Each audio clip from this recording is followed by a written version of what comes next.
आपल्या आजच्या या सत्य घटनेची सुरुवात होते राजस्थानमधील अलवर जिल्ह्यामधून. या जिल्ह्यामध्ये बासूर नावाचं एक छोटंसं गाव आहे. या गावामध्ये राहणारा आनंद कुमार, जो की जवळच्या पोलीस स्टेशनमध्ये कार्यरत होता.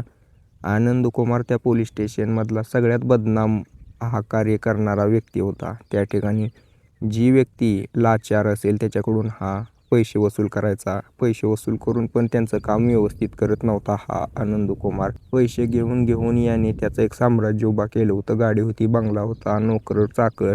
याच्या कुटुंबामध्ये याच्याकडे एक धर्मपत्नी होती, जी की दिसायला अतिशय सुंदर होती, उषा नावाची ही महिला. पण या महिलेची कमजोरी होती, या महिलेला काम करू वाटत नव्हतं आणि बच्चलन महिला होती. ज्या वेळेला पण कोणत्या एखाद्या सुंदर व्यक्तीला बघायची त्यावेळेला हिचं मन डोलायचं. जसा पती तशी पत्नी. आता हा आनंद कुमार होता, हा पण तसाच होता.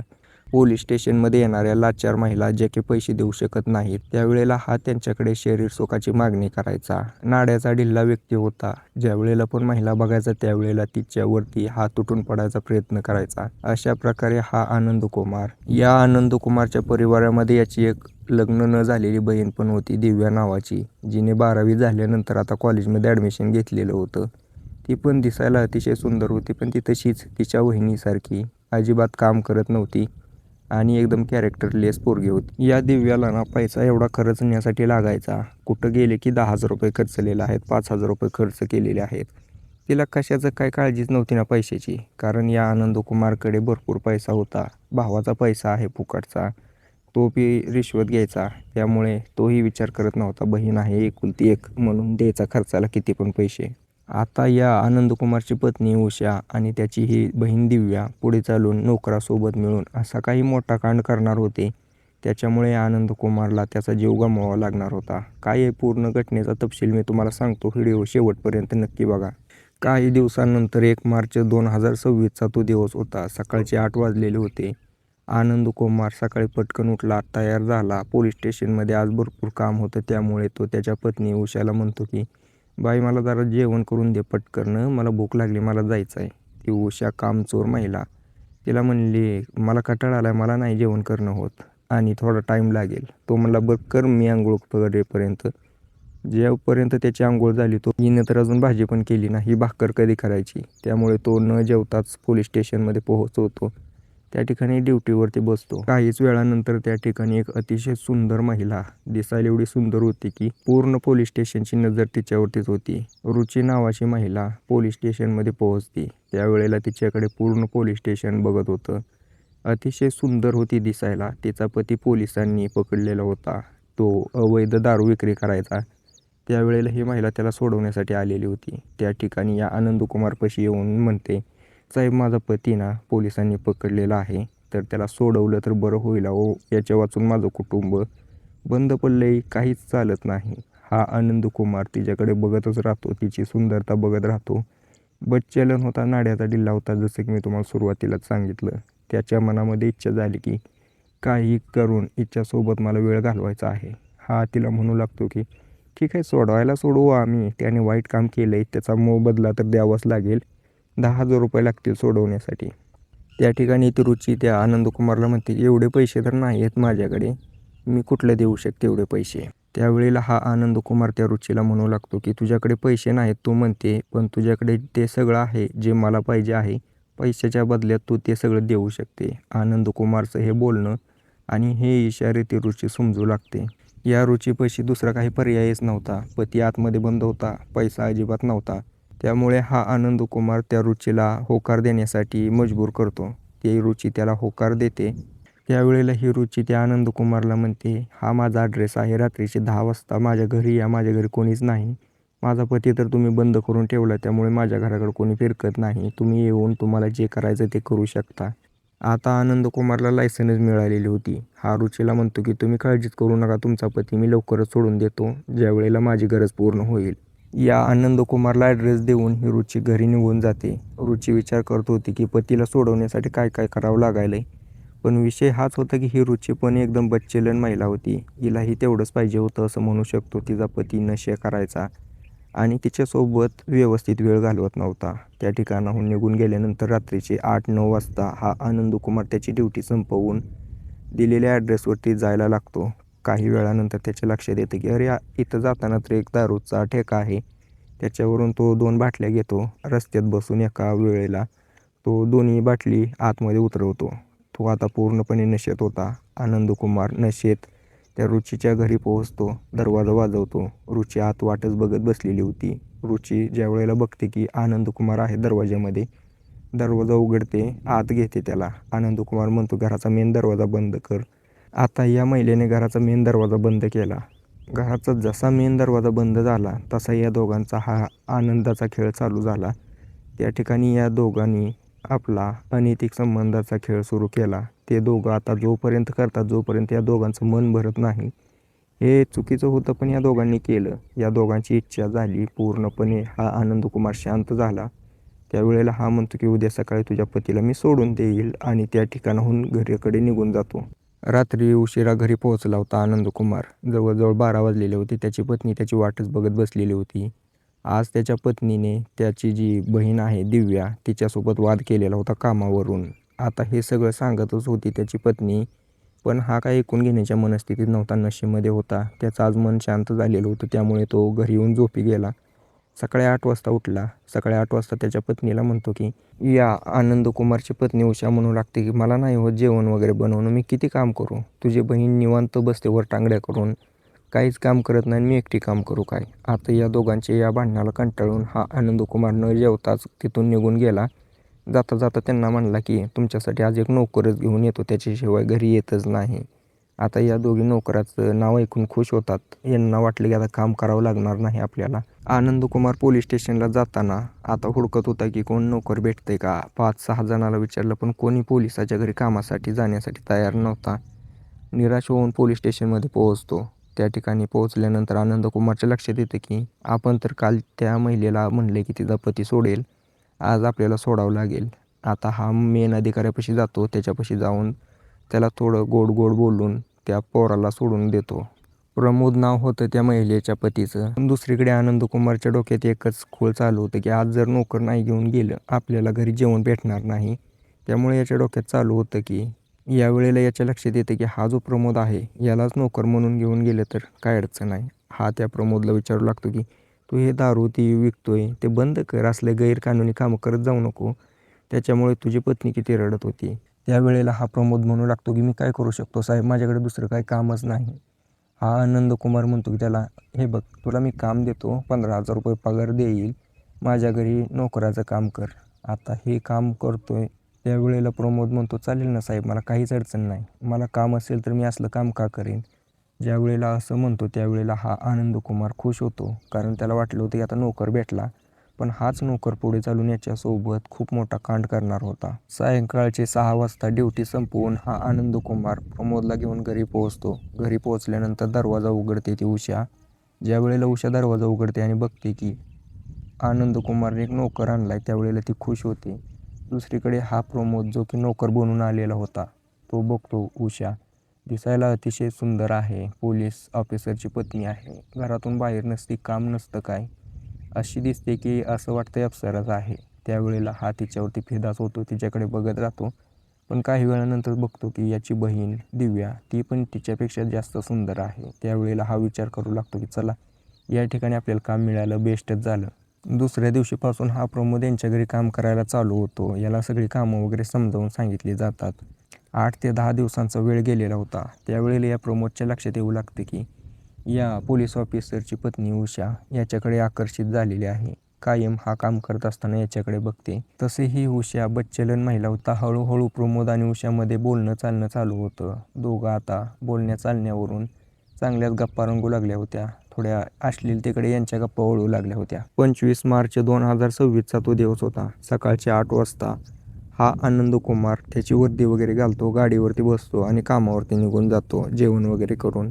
त्यावेळेला ती दिव्या जी की त्याची बहीण होती ती पण कॉलेजला जाणार होती. त्यामुळे ती तिच्या वहिनीला म्हणते वहिनी आज मी कॉलेजला चालले, मी उशीर न येणार आहे. त्यावेळेला तिला होकार देते आणि ती दोघं पण निघून गेल्यानंतर घरामध्ये आता फक्त प्रमोद आणि उषाच राहिलेली होती. ही उषा पहिल्यापासूनच या प्रमोदवरती आकर्षित झालेली होती. त्यामुळे या प्रमोदला काही कष्ट करावेच लागले नाही. थोड्या वेळानंतर उषा त्याच्यापाशी पोहोचते. त्याच्यासोबत गोडी गुलाबीच्या गप्पा मारू लागते. आता या दोघांच्या गप्पा कधी रंगल्या आणि कधी हे दोघं एकरूप झाले याचा दोघांनाही अंदाज आला नाही. त्या ठिकाणी या प्रमोदने उषासोबत अनैतिक संबंध बनवले. हे चुकीचं होतं बरं का, पण त्यांनी हे केलं. एक नोकर त्याच घरातल्या मालकिनीसोबत हे सगळं करतोय. पुढे चालून याचा किती मोठा परिणाम भोगावा लागेल. आता हे दोघं तोपर्यंत हे अनुभव घेतात जोपर्यंत या दोघांचं मन भरत नाही. ज्या वेळेला या उषाचं मन भरतं त्यावेळेला ही उषा कपाटातून 10,000 रुपये काढते आणि त्या प्रमोदच्या हातात ठेवते आणि म्हणते की एवढी मजा तर मी आयुष्यात केली नव्हती. अशीच मजा माझ्यासोबत करत राहा. तुला पैसे भेटत राहतील, काम भेटत राहील. प्रमोदला काहीच अडचण नव्हती. पैसे ते पैसे आणि मजा पण मजा असं त्याला भेटत होतं. हा आनंदकुमार त्या नोकराला म्हणतो की पटकन जेवण घेऊन ये, मला बाहेर जायचं आहे, अर्जंट ड्युटी आहे. हा आनंदकुमार त्या ठिकाणी टेबलवरती बसला. प्रमोदने त्याच्यासाठी जेवण वगैरे वाढलं. आनंदकुमार मस्तपैकी जेवतो. नोकराला काय काय करायचं दिवसभराची कामं समजावून सांगतो. गाडीवरती बसतो आणि त्या ठिकाणाहून निघून जातो. दुसरीकडे त्याची बहीण दिव्या, ती पण तिच्या वहिनीला म्हणते की वहिनी माझ्या मैत्रिणीच्या घरी पार्टी आहे, मी तिच्या घरी चालली, थोडे पैसे द्या. ती तिला पैसे देते आणि त्या ठिकाणाहून ती दिव्या पण निघून जाते. आता या दोघांना तिथं वेळ भेटला. प्रमोद आणि ही उषा दोघं एकरूप व्हायचा प्रयत्न करू लागतात त्या ठिकाणी.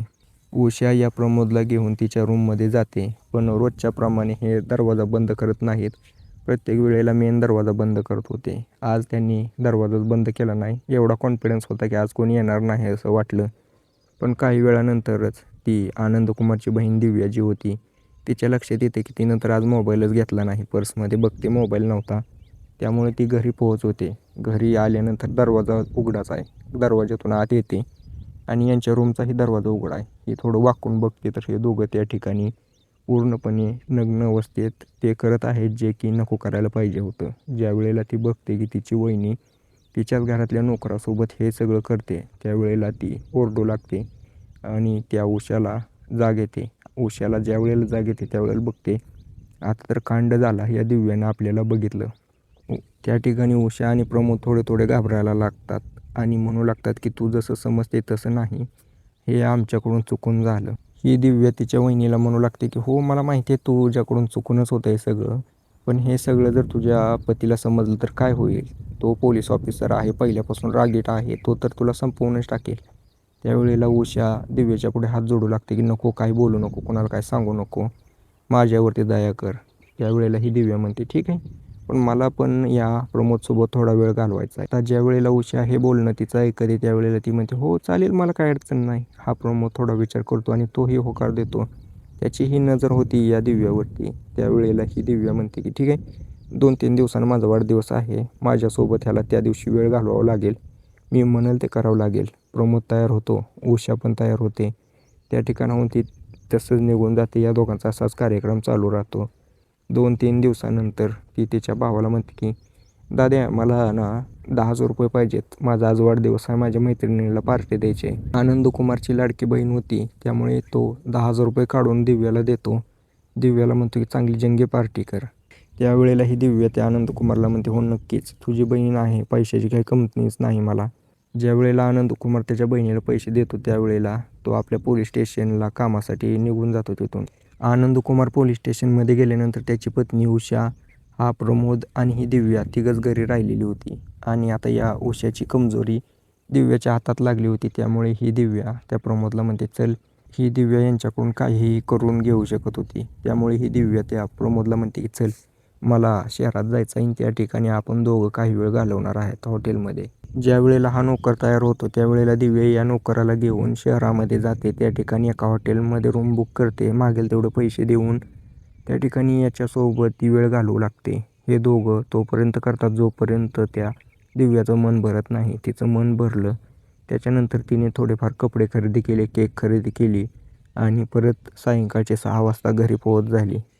4 एप्रिल 2026चा दिवस उजाडला होता. या दिवशी या आनंदाची ॲनिव्हर्सरी होती, त्याच्या पत्नीचा आणि त्याचा लग्नाचा वाढदिवस. त्यामुळे हा आनंद आज खुश होता. आनंद त्याच्या नोकर प्रमोदला म्हणतो की आज आमची ॲनिव्हर्सरी आहे तर काहीतरी स्पेशल बनव, चांगलं जेवण बनव, तुला काही जेवढं पण येते चांगलं तेवढं बनव, आज मी लवकर घरी पोहोच होईल. तो त्याच्या पत्नीला असं म्हणतो आणि तिथून निघून जातो. जाता जाता त्याच्या लक्षात येते की आज प्रमोद घरी आहे. त्यावेळेला तो एकदा कन्फर्म करण्यासाठी प्रमोदला कॉल करतो, कुठं आहे? तो म्हणतो मी भाजी आणायला गेलो आहे, पण ट्रॅफिकमध्ये फसलो आहे, मी थोड्या वेळात घरी होईल. ज्यावेळेला त्याला कन्फर्म होतं की हा त्याच्याच घरी आहे, हा आनंदकुमार प्रमोदच्या घरी पोहोचून त्या ठिकाणी रुची होती तिच्यापाशी जाऊन म्हणू लागतो की मला तुझ्यासोबत करायचं आहे. ती रुची म्हणते की आता नाही, कोणीतरी बघेल, आता नको, माझा पती येईल. तो म्हणतो की तुझा पती घरी जेवण बनवतो, तू नको टेन्शन घेऊ. तो आनंदकुमार त्या रुचीपाशी जाऊन त्या ठिकाणी तिच्यासोबत ते करू लागतो, जे की त्याने पहिलं पण केलं होतं. घराचा दरवाजा बंद केला नाही, काही नाही. काही वेळानंतर या आनंदकुमारचं मन भरतं. तो त्या ठिकाणाहून पोलीस स्टेशनला पोहोचवतो. आज त्याची ॲनिव्हर्सरी होती, त्याच्या लक्षात होतं, पण काही वेळानंतर त्याचा मूड बदलतो. तो घरी जायलाच नकार देतो. त्याचा मूडच नव्हता आज. त्यामुळे तो त्याच्या एका मित्राला फोन करतो. रणजित नाव होतं त्याचं. तो त्याच्या मित्राला बोलवतो, येताना खंबा घेऊन ये. हा रणजित आणि आनंद त्या ठिकाणी खंब्यावरती खंबा चढवत होते. सायंकाळचे 7 वाजल्या. उषा त्याच्या पतीला फोन करते, आज येणार नाही का? त्यावेळेला हा आनंद म्हणतो की मी नाही येणार आज, जरा ड्युटीनिमित्त मी बाहेर आलेलो आहे. या आनंदकुमारने ज्या वेळेला नकार दिला त्यावेळेला त्याच्या पत्नीला समजलं की हा तर काय आज येत नाही, कामानिमित्त बाहेर आहे. ॲनिव्हर्सरी गेली तिकडं भाडमध्ये. ते विचार करते. त्यावेळेला ती प्रमोदला म्हणते की प्रमोद, तुला आज घरी जायचं नाही, तर माझ्यासोबत तुला एका हॉटेलमध्ये जायचं आहे. त्यावेळेला प्रमोद होकार देतो. ती उषा रात्रीचे 9 वाजता एक रिक्षा बोलवते. प्रमोद आणि ती उषा रिक्षामध्ये बसतात, एका हॉटेलमध्ये होतात. त्या ठिकाणी जाऊन ते रात्रभर त्यांचा वेळ घालवतात. अशा प्रकारे या दोघांचं प्रेमसंबंध सुरूच होतं. पहाटेच्या 4 वाजता ही उषा त्या ठिकाणाहून घराकडे निघायला लागते. प्रमोदला त्याच्या घरी सोडते आणि ही उषा तिच्या घराकडे निघायला लागते. सकाळचे 8 वाजले तरी अजूनपर्यंत आनंदकुमार घरी आलेला नव्हता. उषाला नव्हतं काही टेन्शन, कारण हा आनंद पहिल्यापासून ड्युटीवरती असंच करायचा. एकदा गेला की 2-2 दिवस येत नव्हता. पण काही वेळातच तिची नणंद दिव्या म्हणू लागते की वहिनी, माझ्या पोटात दुखायला लागले, मला मळमळ व्हायला लागले, उलट्या व्हायला लागलेत. ती म्हणते की चल दवाखान्यामध्ये, पण ती दवाखान्यामध्ये येण्यासाठी काय तयार नव्हती. काही वेळानंतर तिचा पती त्या ठिकाणी पोहोचवतो. त्यावेळेला ही उषा तिच्या पतीला सांगू लागते की तुझी बहीण आजारी पडली, उलटी होती, आजारी झाली, दवाखान्यात घेऊन चल. आता हे दोघं तिला दवाखान्यात घेऊन पोहोचवतात. हॉस्पिटल चांगलंच मोठं होतं. त्या ठिकाणी नंबर येण्यासाठी थोडा टाईम लागणार होता. डॉक्टर आले, यांचा नंबर लागला. डॉक्टरांनी त्या दिव्याची टेस्ट वगैरे केली, ब्लड टेस्ट. ती दिव्याला विचारतात की तुझं लग्न झालं आहे का? ती म्हणली नाही. तर तू कशी काय प्रेग्नेंट आहे? तू 1.5 महिन्याची प्रेग्नेंट आहे. आता या दिव्याच्या पायाखालची जमीनच सरकली. ज्यावेळेला ही तिच्या वहिनीला सांगते असा असा विषय आहे, त्यावेळेला ही उषा ती म्हणते की माझीही एकदा टेस्ट करून घेतली पाहिजे, म्हणून ती तिची पण टेस्ट करून घेते. उषा पण या ठिकाणी 1 ते 1.5 महिन्याची गर्भवती होती. आता ज्यावेळेला आनंदकुमारला समजतं, चला ठीक आहे म्हणतो, त्याची पत्नी तर त्याच्याकडून झाली असेल, पण त्याची बहीण ती कुणाकडून झाली? त्यावेळेला तो तिथं काय बोलत नाही, गोळ्या औषधं घेतो आणि घरी येतो. घरी आल्यानंतर आनंदकुमार तिथं जेवण वगैरे घरी आल्यानंतर तो प्रमोद नौकर त्या ठिकाणी जेवण वगैरे बनवत होता. त्याला माहीत नव्हतं की त्याच्यासोबत आज काय होणार आहे. त्यावेळेला हा आनंदकुमार त्याची पत्नीला तिच्या रूममध्ये बसवतो, त्याच्या बहिणीला तिच्या रूममध्ये घेऊन जातो आणि विचारू लागतो की बोल, काय विषय आहे? कोणापाशी तोंड काळं केलं? त्यावेळेला ती दिव्या काहीच बोलण्यासाठी तयार नव्हती, पण तो किचनमध्ये जाऊन एक चाकू घेऊन येतो आणि तो चाकू तिच्या नरड्यावरती ठेवून विचारतो की बोला आता. त्यावेळेला ती पूर्णपणे घाबरते आणि सांगू लागते की ही सगळं कांड त्यांच्या नोकराचं आहे, प्रमोदचं, आणि मी एकटीच नाही तर उषा पण त्याच्यासोबत टाईम घालवत आहे. आता हे सगळं ऐकून आनंदकुमारच्या पायाखालची जमीन सरकली. पोलिसाच्याच घरात येऊन हे सगळं कांड केलं नोकराने. हे सगळं ऐकून तो आता रागात जातो. ज्या ठिकाणी प्रमोद जेवण बनवत होता त्या ठिकाणी गेला. तो चाकू घेऊन त्याच्यावरती वार करायचा प्रयत्न केला, पण धड डाकट असलेला हा प्रमोद त्याने पोलिसाच्या हातातला चाकू घेतला आणि त्याच्याच पोटामध्ये 2 चाकू खुपसले. त्या ठिकाणी हा आनंदकुमार खाली कोसळला. काही वेळातच त्याने त्याचा जीव सोडला आणि त्या ठिकाणाहून हा प्रमोद पळून गेला. थोड्या वेळानंतर तिथं कालवा चालू झाल्यामुळं शेजारची लोकं आली. त्यांनी पोलिसांना फोन केला. पोलिसाच्या घरी असं घडले म्हटल्यानंतर पोलीस तात्परतेने पोहोचले. अर्ध्या तासात त्यांनी पूर्ण छानबीन केली. त्यावेळेला त्यांना समजलं की त्या नोकराने सगळं केले. 1 ते 2 दिवस लावून पोलीस त्या प्रमोदला पकडतातच. प्रमोदला पकडल्यानंतर तो पूर्ण गुन्हा कबूल करतो आणि घडलेली घटना सांगतो. आता ही उषा आणि ही दिव्या कोणालाही तोंड दाखवण्याच्या लायकीचे राहिलेले नाहीत.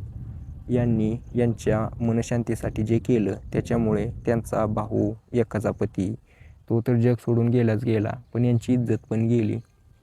अशा महिलांबद्दल तुम्ही काय म्हणणार आहेत मला कमेंट करून नक्कीच सांगा. बाकी व्हिडिओ आवडला असेल तर लाईक पण नक्की करा.